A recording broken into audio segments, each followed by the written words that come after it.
What is up there, Workforce? Chris here with WorkToGame, and I wanted to talk a little bit about everything that we really need to look forward and what is there still to do between now and Shadowbringers. Now, Shadowbringers has early access a couple days before the launch date, so you can kind of choose end of July or end of June, beginning of July. But honestly, since it's a subscription-based game, you already kind of pay for the game, so I think most people will probably fall into the pre-order fence as opposed to single-player games where you might want to let it play out and see the reviews.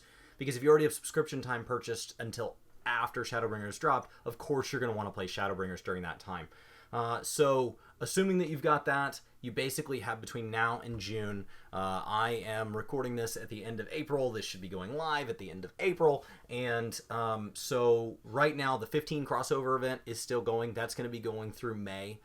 Season 13 of PvP just launched. It's a great time to do PvP because there isn't really a whole lot else to do, and so ideally that draws a bigger audience.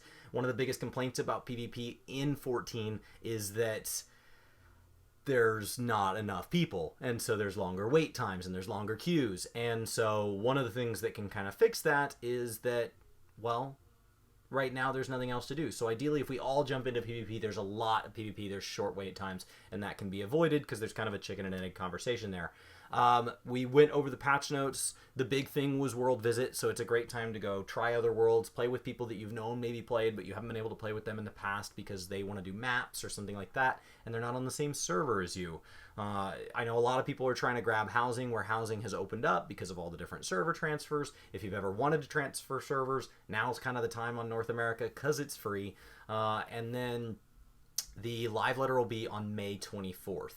Now, this live letter, when we talk about what to expect, this is going to be a very long live letter. It is going to be primarily on battle classes, and we'll be talking a lot about, you know, what all's changing. I wouldn't expect them to go on an ability by ability basis. They may even not touch on all jobs, but we should get to see some gameplay. We should start to get an overall feel for what the new battle system's going to be. It won't necessarily be a full understanding because we won't get the context of the content that was designed to go along with it, right? So if the classes play a little differently, well, the new content may play a little differently. So we won't necessarily, but it will trigger an immense amount of speculation, and you'll get all sorts of news out there that says, oh, your job is dead, or your job is now amazing, and the truth will be somewhere in between. It'll be hard to gauge. So we'll talk about it. We'll be excited about it, but the accuracy of the information is something that we'll have to, be sure that we're very clear. Like, we can't know everything at the time of that, but May 24th is definitely that time. I know we'll cover it. Probably any of your other kind of favorite creators will cover it.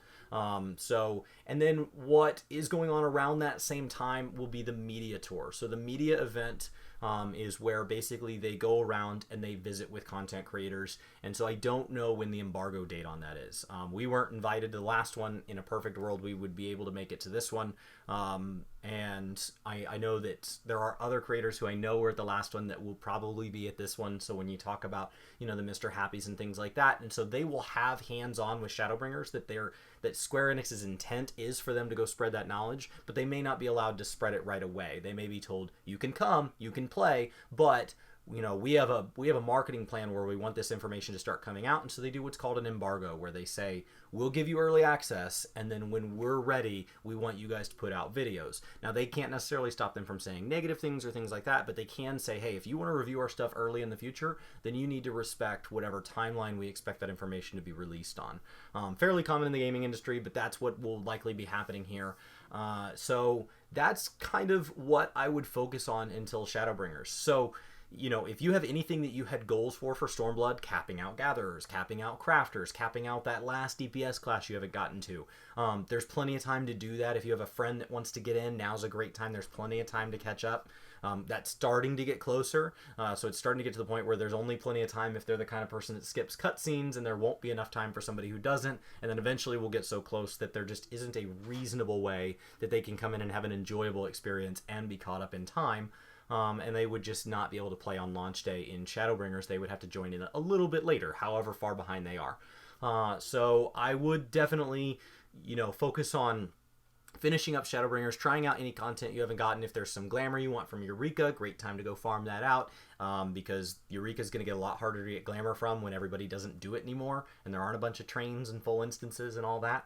So, you know, with the patch notes, they've basically lifted pretty much every form of experience cap, you know, anywhere that there was gear limitations, the raids, anything like that. So anything that you've done that was locked behind a limit, they've removed as many limits as they can for the remainder of the expansion. So really just make sure that you have a to-do list of everything you want from Stormblood to call it a complete experience.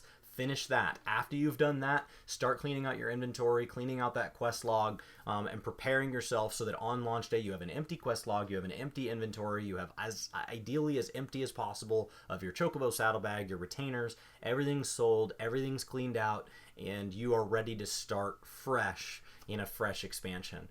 So with plenty of time to go until the end of June, I believe it's 28th off the top of my head. I have it on my calendar. And then it's July 2nd for anybody that doesn't do that pre-order. The pre-order should be giving you a set of earrings that's pretty incredible for experience. So if you don't mind pre-ordering, I would go ahead and do it. Like I said, as opposed to a single player game, you're not really taking that risk because you already did risk. Like my next subscription renewal is a ways out. And so if I choose not to buy Shadowbringers until the reviews come out, what am I doing during that time when everybody's in Shadowbringers? So like I might as well go ahead. I'm kind of pot committed, for lack of a better term.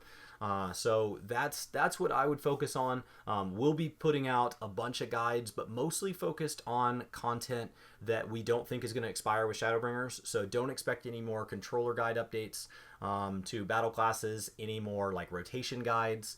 I don't know that we'll be able to finish up anything dealing with Eureka. I know that's been requested. And because honestly at this point we're just starting to get down to where we want to start prepping content that ideally the guides we put out now don't immediately become inaccurate. So somebody clicks on it and they're like, oh, this guide's only 2 months old. Yeah, but it doesn't mean anything anymore. So we'd like to create content that lives a little longer. So it'll be an interesting time to do a lot of discussing about what things are coming next. What does it mean to be the Warrior of Darkness? What does it mean to rebuild the City of Ishgard? What does it mean that we have a new tank class?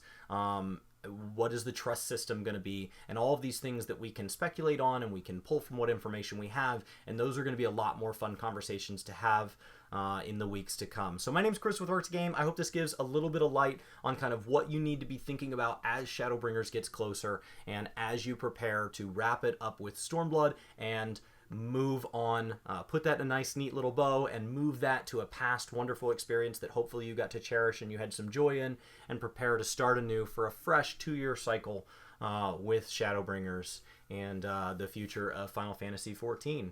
So my name is Chris with WorkToGame. I hope you guys are having a fantastic day, and I'll talk to you next time. What's going on, Workforce? Chuck here. It's been a good long month, and I just wanted to say thank you so much for hitting that subscribe button. I just wanted to invite my friend Terry, the T-Rex from Texas, out here. Howdy, y'all. How's it going? This is a really fun end screen video.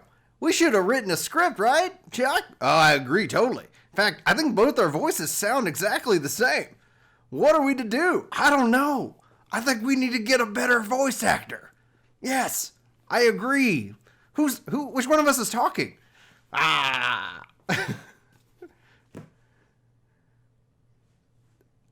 They're still here. What are we gonna do? I guess we're gonna stop and record.